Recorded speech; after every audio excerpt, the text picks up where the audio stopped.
Good day to you all.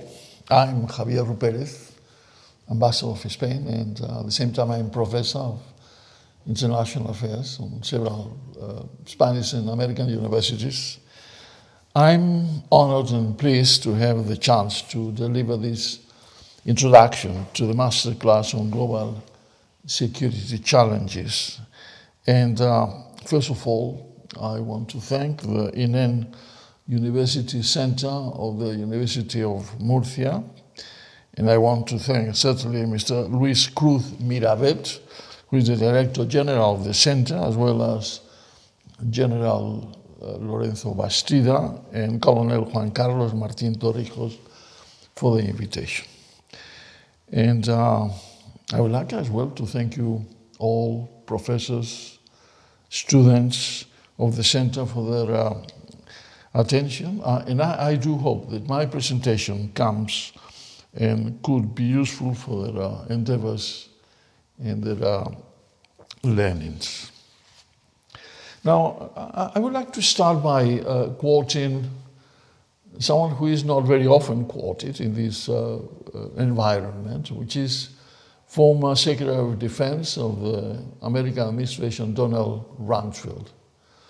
He was a defense secretary in the times of George W. Bush. And at one time when there were a number of difficult questions which were put to him on how to solve all those questions in terms of security and defense and foreign affairs, he said what I would define as the Rumsfeld principle. He said, there are knowns. There are things we know, but at the same time, there are things that we would call knowns unknowns. That's to say, things we know we do not know. In the third place, he went on to say, but there are also unknowns. That's to say, the ones we don't know. Seems a very simple approach to things, but I think it is a very good approach to analysis, to realistic analysis, to say, well, we know that what we know, we know what we do not know, but at the same time we have to accept that there are things we don't know. And that sort of three approach to reality could lead us to be more realistic in terms of what we are trying to achieve, how we are trying to define the situation we are facing right now, and at the end of the day, how we are going to approach the proposals, the decisions, the way we would like to follow in a way to try and solve the problems we are facing. I would like to start from the beginning to tell you that I'm not a prophet and that I'm not a fortune teller. What I try is to analyze events, and at the same time, when analyzing events, in the first place, to draw conclusions. In the second place, to try and design a world according to feasible ideas and structures. In the third place, do not give too catastrophic analysis. I wouldn't like to be a prophet of doom. And but at the same time, I wouldn't like to be a prophet of false illusions. I'm trying to be what I would call a realist idealist. I know very well that in the times, and rather difficult times we are going through right now, there are quite a number of prophets of dooms who think that everything is going to be rather cataclysmatic and that we won't be able to solve the problems we are facing right now. Well, let's try and look at those things. Let's try and get to the conclusions of the things we know and how to solve the problems we don't know. So trying to be a realist and idealist, I would like to get into some of the things I wanted to tell you at this rather peculiar time we're going through. This is rather unfortunate time. This is the time of the pandemic, and I will try and address myself to the security and geopolitical implications of the pandemic in several chapters. Several chapters could be, some of them could be developed in different ways, but trying to be analytical, as I told you from the very beginning, I would try and characterize those approaches in 6 different chapters.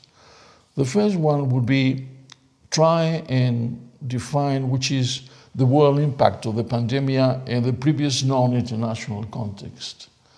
The second one would be the political and economic consequences of the virus.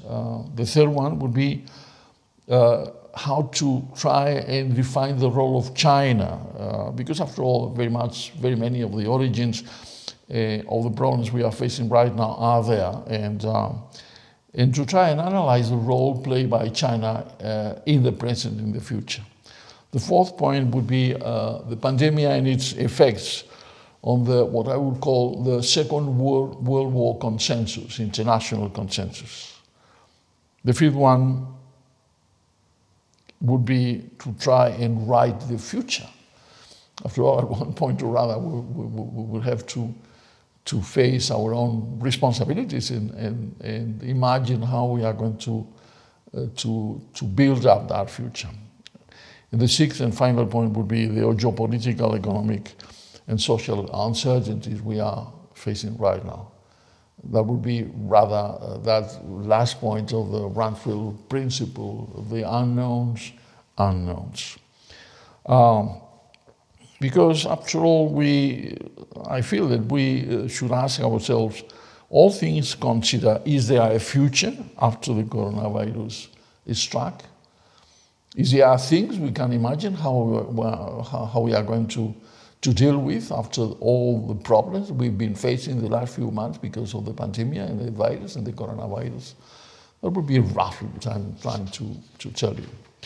Well, the first one would be the world impact of the pandemic. It's quite obvious the pandemic has struck all the world, and at the same time, has struck the world in a rather uncertain situation for the international world. We were used to a number of roles played by the main actors in international lives in the last 75 years, 80 years practically since the end of the Second World War. But in the last 10 years, we started to see some role changes. On one side, there was a withdrawal of the United States from the role they used to play in international relations. We've watched what I would call a resurgence of nationalist and populist movements in many countries around the world, which are showing a new shadow of uncertainty on how to deal with all those problems. Certainly, we've been watching at the same time a rather weakening of the relations between across the Atlantic between the United States of America and Europe, and some weakening at the same time of the relations within the European Union. And certainly, to say the least, we've been watching a number of economic frailties around the world. The economy was not doing very well. Certainly, we had to refer to what happened between 2008 and 2010. But we've been living through a rather difficult and uncertain problem as far as the economy was concerned. So these are the things that we should like to take into account when trying to analyze which is going to be the future and what we could try and do just to confront the future.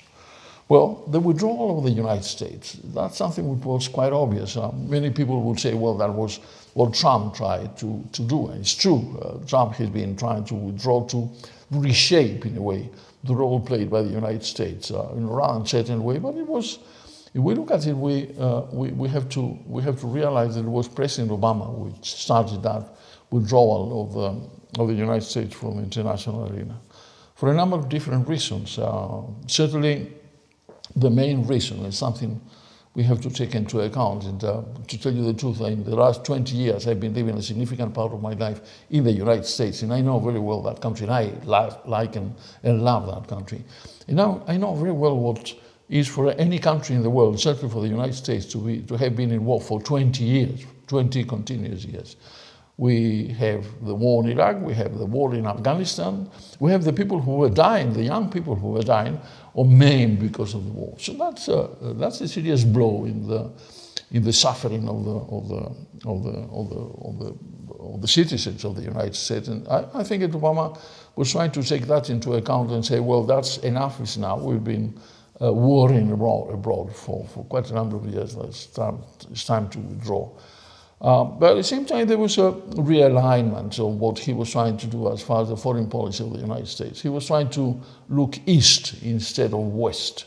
Not completely. He wasn't trying to forget about the transatlantic relations and mainly the NATO, the European relations with the European Union, but he was trying to go to the eastern side of the world and to look into the countries down there, not specifically to China, but all the neighbors of China, and try to reshape, redraw a new map for the international relations of the country. So that was the withdrawal. We have to remember, after all, that famous phrase put forward by President Obama when a significant number of European countries were involved in trying to find some solution to the problems in Libya.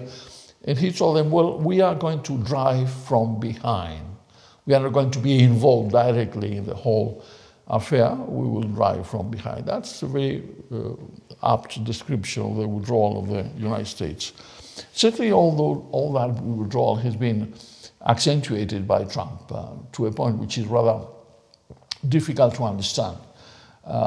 Trump has got a rather nationalistic approach to things and populist at the same time. That first America first. Let's try and be Americans first of all and overall. Has been put forward as a sort of mantra which has been permeated the political life of the United States the last few years. At the same time, it's been part of that will to withdraw from abroad, to say, well, let the others take care of themselves, and at the same time to reevaluate all the relations with the foreign countries. So that's and certainly that has meant withdrawal from a number of multilateral organizations, which is a significant degree of looking in a different way to the world. That has meant at the same time a reshaping of the relations of the United States with the NATO members, certainly a reshaping of the relations with the European members.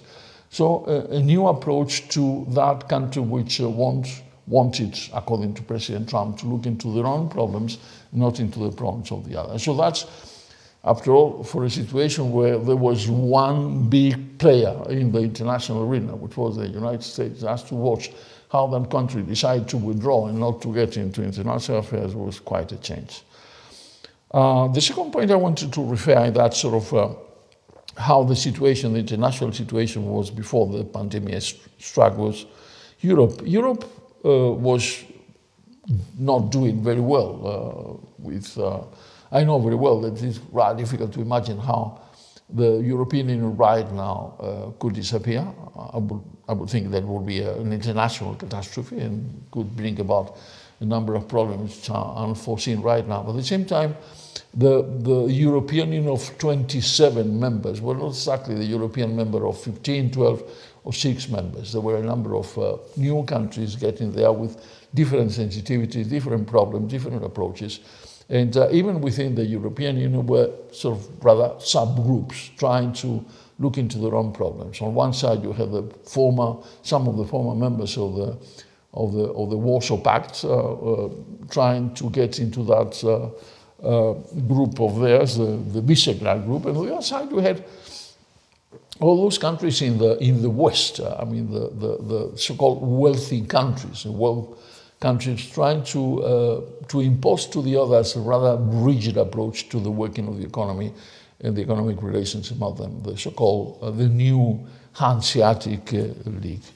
But overall, there was something which really struck the core of the European Union, which was the Brexit.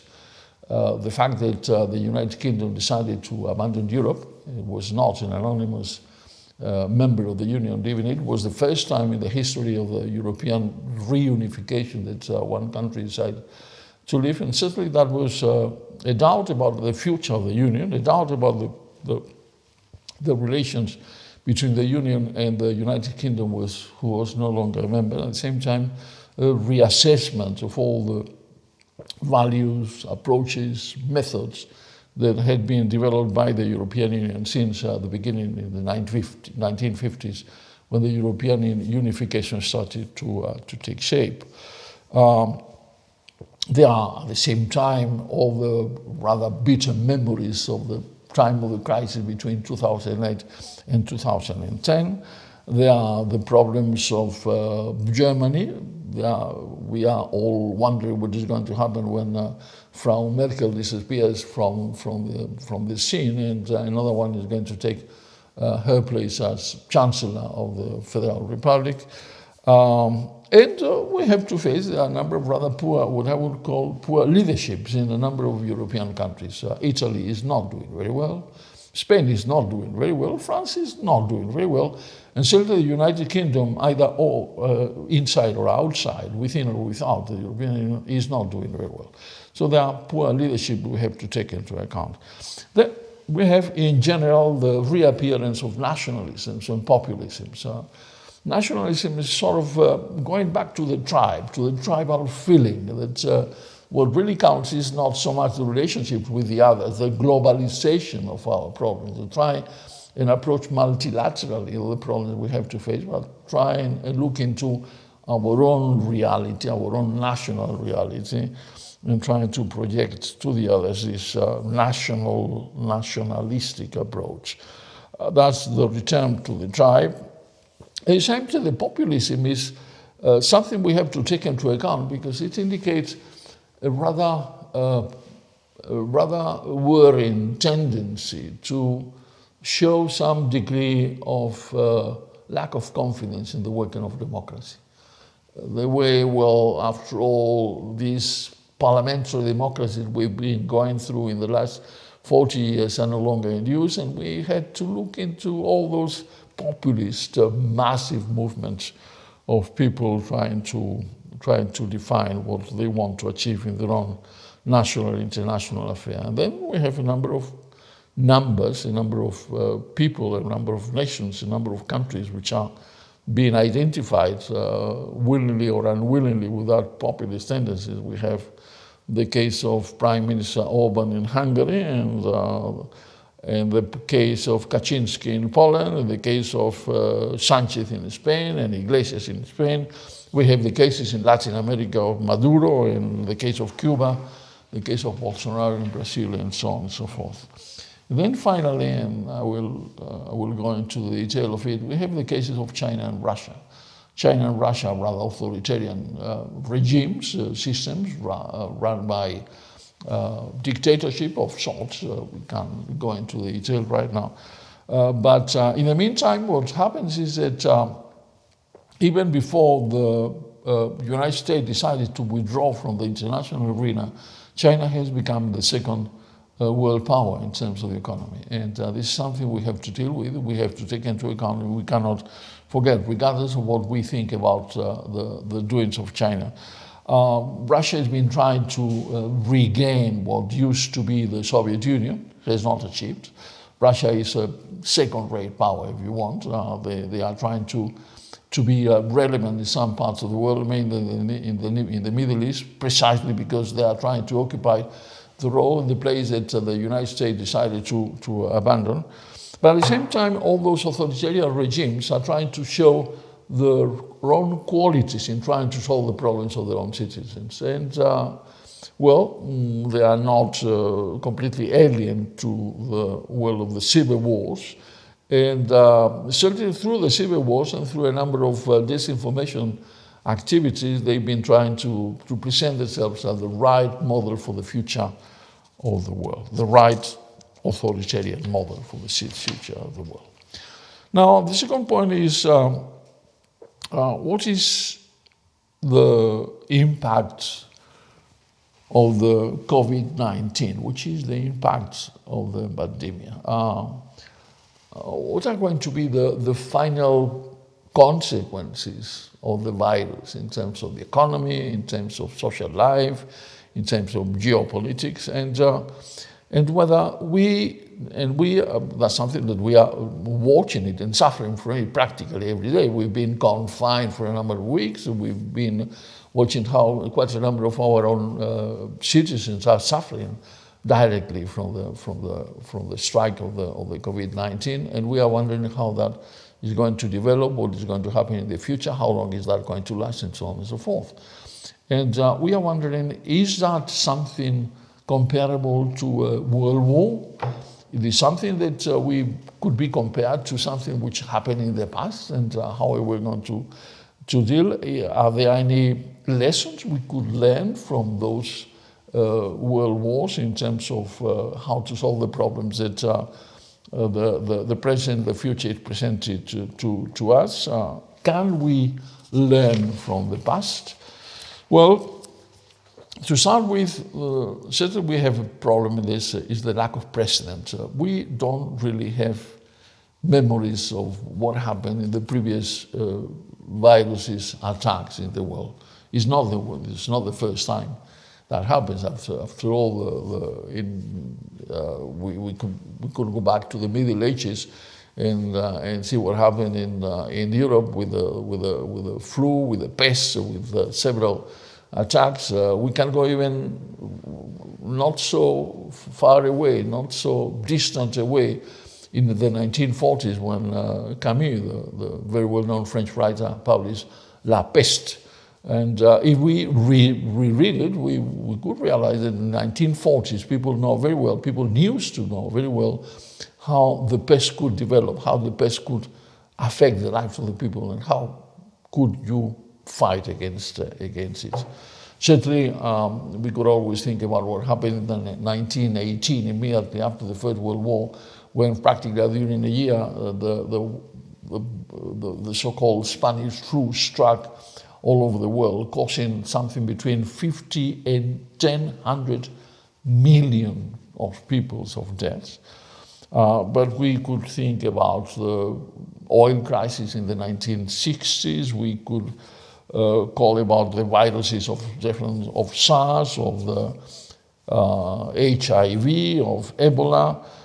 We could think about all the impact that all those terrible events like the 11th of September in the United States, or the 11th of March here in 2004 in Madrid.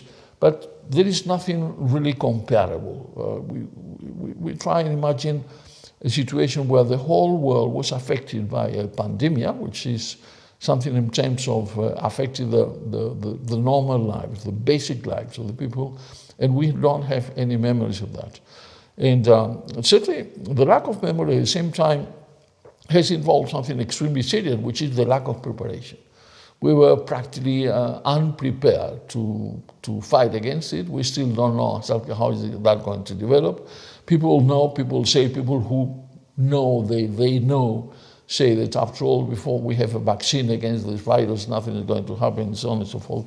But there was some sort of blindness by optimism. I remember very well that in Bill Gates in 2015, just 5 years ago, he made a very, very clear speech saying, well, we do not have one problem right now caused by the atomic weapons.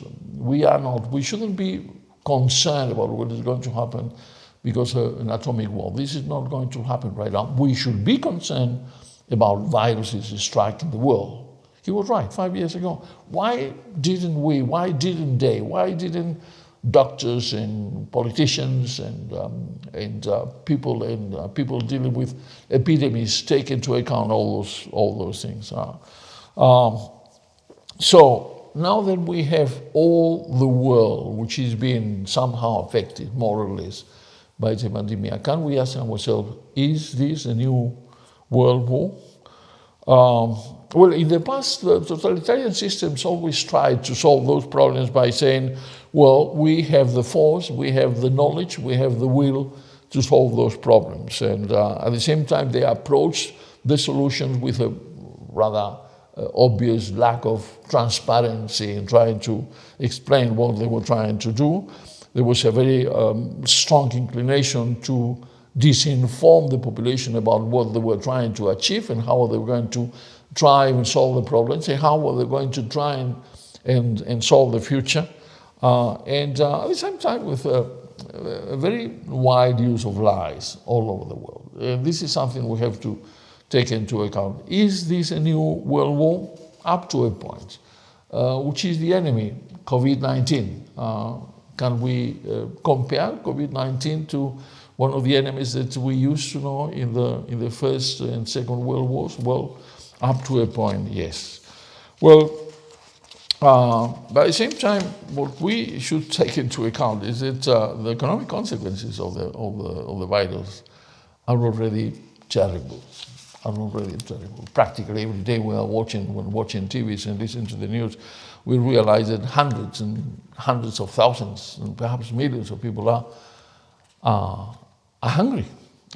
They don't have enough to eat. They are queuing up into a number of different institutions, welfare institutions, trying to get the bread they need for the day, which is something new.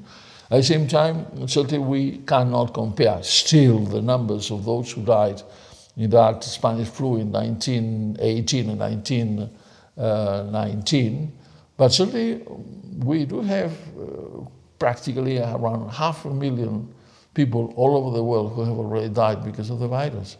And how many people are going to die once the whole epidemic is over? How many people would have died once we get the vaccine to get with it?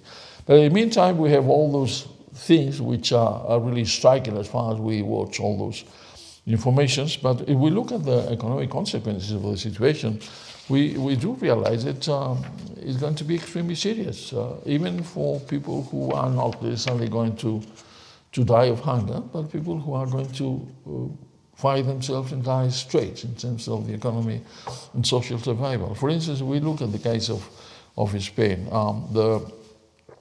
The GDP of Spain in 2019 had grown by 2 percentage points. In 2020, it's going to be less by 8 percentage points.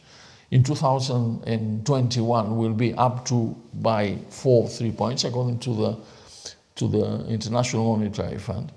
But if we look, for instance, at unemployment, we used to have a rather high unemployment in 2019, 14%. We are going to have in 2020 20% of unemployment. 2021 around 17%, which are extremely high, and so on and so forth. And those figures, unfortunately, very much coincide with the figures given. They are not imaginary figures given by an international institution. Our own Bank of Spain, the Central Bank of Spain, are giving exactly the same prognosis, the same very bitter prognosis, very worrying prognosis. So the world economy is going to suffer. It's already suffering. And we have to imagine how we are going to try and solve the problems right now, because people cannot wait. Certainly we'll have to imagine how things are going to work in 2021, 2022 or 23, but we have right now the problems to be solved. There are a number of measures being taken by the American authorities, by the way, by the banking system in the United States. There are a number of measures taken by the European Union as well. But we have an urgent problem to solve the needs, the economic and the social needs of a significant number of our citizens right now. This is something we have to take into account. And certainly when we are facing that very dire situation as far as the economy is concerned, we have to imagine that this is going to create a number of social and political problems as well. And we have to think about the degree of stability we want to protect, we want to prolong, want to recreate as far as the world is concerned, just precisely not to try and imagine the consequences of another war. Well, the third point I wanted to raise was China. Well, China has been clearly the origin of it all. The province of Wuhan had become the place where everything started, and we still don't know whether it was due to what people call the wet markets, those places where in China, people sacrifice animals in the open in situations which are not especially healthy, or it was the result of a misstep taken in one of the laboratories trying to deal into new epidemics. Whatever it was, came from China. I think it, regardless of what's going to happen to China, and our relations with China, I think it's the world has the duty to ask the Chinese to clarify what happened, to know exactly how the whole thing started to appear and how they dealt with it from the very beginning, when they did know from the very beginning the thing was there, that the virus was there, and so on and so forth. Because after all, that was very much the beginning of it. That was very much at the same time what we have to try and learn, just to try and prevent it from happening again. But at the same time, whether it was the world market or it was the laboratories and whatever, certainly the international institutions, the international national institutions were not duly prepared to deal with the virus. Not only in terms of the science, trying to achieve exactly some degree of good results in the fight against the virus, even in the multilateral and political institutions were practically paralyzed. Unfortunately, the United Nations are practically paralyzed. We cannot remember any decision taken by the Security Council in terms of trying to explain to the world how to deal with the pandemic. It was paralyzed because of the fight between the 5 permanent members.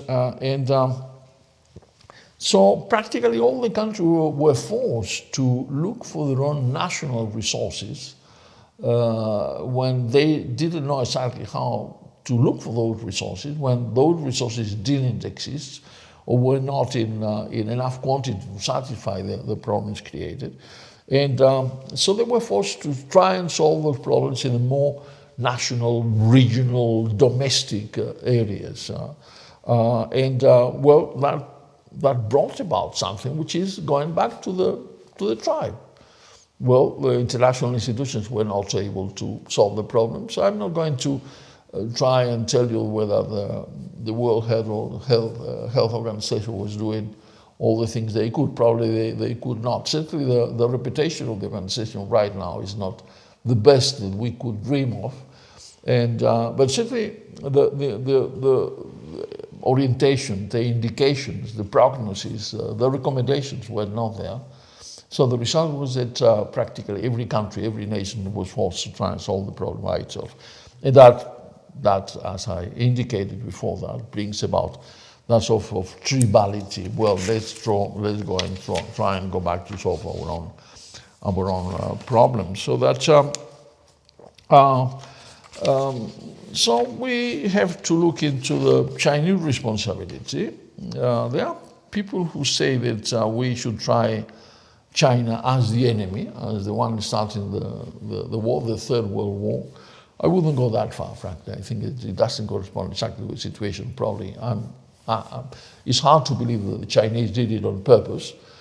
We have to avoid, by the way, all the fake news that are appearing on that side. Either they say that the Chinese started it all because they wanted to weaken the West, or the other way, that the United States started it all because they wanted to weaken China. I think that both things are not realistic, don't have any solid grounds to be justified. But we have to ask China, we have to indicate to China that they have to be responsible for their own actions, that we have to find at the same time some sort of intermediate way of dealing with the Chinese. We cannot forget the power, the weight, the economic and social weight of China right now. But we cannot forget at the same time all the resources to the value chain that have been going to China from the West. But at the same time, we have to reevaluate our own relations with China in terms of the economy, in terms of the value chains, in terms of the political trust, in terms of the values we represent, in terms of how we can all of us together, including China, think in terms of a new political stability. But at the same time, I think that some degree of responsibilities, some degree of explanation as far as those responsibilities are concerned should be asked from China. Mind you, there are people who are trying to compare Wuhan with Chernobyl. You know what happened in Chernobyl in 1986, I think it was. It was the worst atomic catastrophe which happened in the world after Hiroshima and Nagasaki in 1945. And it's still going on. But Gorbachev, who was the Secretary General of the Communist Party of the Soviet Union at the time of the Chernobyl catastrophe, later on wrote in 2006 that Chernobyl was the end of the Soviet Union. There are some people who say, well, Wuhan should be the end of China. I doubt it. But certainly it should be a matter of meditation, of consideration for both the Chinese and the rest of the world, the results and the continuations of the pandemic all over the world. But I mean, we have a problem with China. We have to deal with China. We have to try and solve the problems which are appearing precisely because of that Wuhan pandemic. I would like to go into the fourth point, which is a rather geopolitical one, and making again a reference to the comparison to wars. Is COVID-19, is the pandemic we're suffering right now, the end of what I would call the international consensus, which was accepted practically by all the international actors since the end of the Second World War? Is at the end of this multilateralism, which was very much enshrined in the Charter of the United Nations? If we look around, we see that our borders have been closed practically, completely for a number of months. As I mentioned before, we are looking into ourselves more than outside ourselves. There is a very evident lack of world leadership because of the withdrawal of the Americans. There is a re-strengthening of nationalisms. There is a very clear weakening of the relationship between the United States and Europe, which was very much one of the pillars of that relationship, of that international consensus of the Second World War. And there is that going back to authoritarian formulas like the one represented by the Chinese and the Russians. Are we going to think, can we think it's all those pillars of that international consensus created after the Second World War, which I would refer to the representative democracy, to the social market economy, to the liberal internationalism, are going to disappear because of the pandemic? Are we going to try and adapt ourselves to a new world which is completely different from the world we used to know? From the world that's after all achieved a number of significant triumphs, significant achievements in terms of overall stability. There was no Third World War in the last 80 years, which is quite an achievement. So this is something we have to remember. And then the fifth point I wanted to raise was, what are we going to do with the future? How are we going to try and imagine the future? How are we going to try and solve the problems that we are facing right now?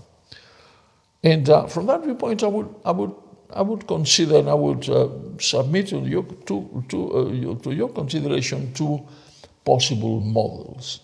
One is the model of the First World War, how the end of the World War came about. And the other model was the Second World War, how the Second World War came about. Well, the model of the First World War was rather disastrous in terms of achievements. Well, one of the things that we have to remember is that precisely the United States of America, which for the first time had taken part in a global affair, in a global war, and whose participation in that global war on the side of the allies, of the Western allies, was absolutely basic, absolutely fundamental for the victory of those countries, decided to withdraw immediately after the war, decided not to take part in the League of Nations, which was the first approach to a multilateral approach. At the same time, that withdrawal from the United States didn't help all the others to create a rather universal organization. And a number of misconceptions about how to deal with those defeated, mainly Germany, brought about a reaction which in a way brought back nationalism, populism, and fascism and Nazism, and led to the Second World War. While the way to solve the problems created and how to achieve the peace in the Second World War was just the opposite. The United States didn't withdraw, just the opposite. We were very much involved in the whole process of building up the peace. The United Nations from the very beginning was a universal organization, decided to solve and to call for all the countries of the world to try and solve the problems. There was a basic consensus on those lines among all those taking part in the war. At the same time, there was an agreement how to deal with the problems of reconstruction after the war, which was not exactly what had happened after the First World War. So all those lack of capacity to understand the problems of the First World War led to the Second World War. All the capacities to understand the challenges of trying to solve the problems after the Second World War brought about not only the end of the war, but at the same time a significant degree of victory for the arrangement and for the building up of a new and more peaceful and more stable world. So, being things that way, I would try and draw the conclusion from the Second World War in trying to solve the problem right now, and trying to not necessarily to repeat what was achieved, but to try and look into all the achievements created and achieved and reached after the Second World War, and trying to keep those as a model for stability for the future. I'm not probably, this is unknowns. I don't know exactly how the future is going to look. Probably we shouldn't be trying to repeat exactly what we knew the way it was, because that would be wrong. But certainly I will try and achieve exactly the same degree of stability that was achieved after the Second World War, and to draw that as a conclusion. Mind you, there was a recent article written by Richard Haas, who is the president of the Centro for International Relations in New York, and that was his approach, saying, well, let's try and draw the lessons from what happened after the Second World War, and achieve exactly the same degree of consensus. So if we try to write the future in a way which will be reasonable for the others, let's try and bear that in mind. A Western model, which after all achieved a rather significant global consensus, even for those who did not follow the model. Again, parliamentary democracy, social market economy, rule of law, multilateralism. And the final and sixth point I wanted to raise with you is how are we going to deal with all the geopolitical uncertainties that they are there, getting bigger and bigger and more serious at the same time, at the same rhythm that the economic problems are affecting more and more countries around the world. Certainly we should try and think right now in the urgent problems posed by the economic difficulties which have been created by the pandemic. This is a must. We should try and address ourselves with all the means that we have at our disposal. We, I mean the world, nations, countries, regions, individual societies to try and solve the problems that we are facing right now, which are extremely serious. But at the same time, we should try and think about a bit beyond that urgency of the time. And we should try and imagine what should be doing just to try and recover a significant part of that stability. And I sincerely think that, again, I'm not a prophet, but I try and imagine what the future should be. And I'm trying at the same time to try and see what is the future I would prefer to be. Mind you, there are quite a number of people around the world who are thinking about, who are saying, talking about new normality. I would like to talk about normality as it was. I know very well that things are not going to be exactly the same. We probably will try and learn how to deal with a new digitalization of our lives. There are a number of universities all around the world trying to find out whether they will be able to keep the presence for the students, or they will try and move to a more less present of the students. Certainly we will try and imagine how we can develop a number of international responses in cooperation against new pandemics. We cannot know whether the pandemic is going to strike again. Probably it will. We have to be prepared, and not as it was before. But all things being said, if we want to look and find a significant degree of peaceful resolution for this war we are fighting right now, we should try and remember what the world achieved through the United Nations, through multilateral life, through International Monetary Fund, through Bretton Woods, through the agreements between the East and the West in Europe, through the building up of the European Union, through the building up of the relations between the United States and Europe, and so on and so forth. That's the best response we could find, taking into account all the things we should accommodate to the new circumstances. Because otherwise we could be facing something which is unseen, unknown, but at the same time terrible, which is the new possibility of confrontation between our nations and our powers. And that's something which should be avoided practically at any cost. Well, thank you very much for your attention. That's something of the thoughts I wanted to transmit to you. I do hope that you could find them interesting and useful for your work.